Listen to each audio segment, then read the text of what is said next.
বসন্তৰ আগমনে সকলোকে জীপাল কৰি দিলে। প্ৰকৃতিৰ আমি নান্দনিক ৰূপ আমি দেখিবলৈ পাওঁ।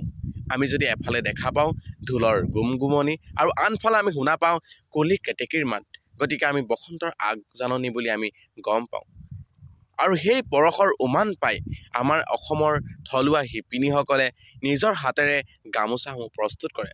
গতিকে সেই গামোচাবিলাক আমি আমাৰ অসমৰ যি স্বাভিমান, যি অসমৰ গৌৰৱ গামোচাক আমি নিজৰ পৰশৰ উমান পোৱা যি শিপিনীসকলৰ হাতেৰে উমান পোৱা গামোচাবিলাক আমি ব্যৱহাৰ কৰিব লাগে বুলি মই ভাবিছোঁ। গতিকে অসমৰ প্ৰতিজন ব্যক্তিক আমাৰ অসমৰ যি থলুৱা শিপিনীসকলে বোৱা গামোচা আমি ল'ব লাগে।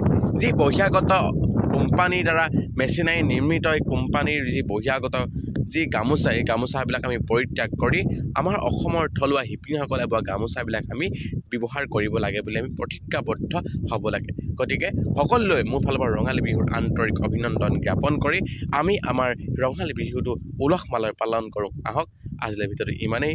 ধন্যবাদ।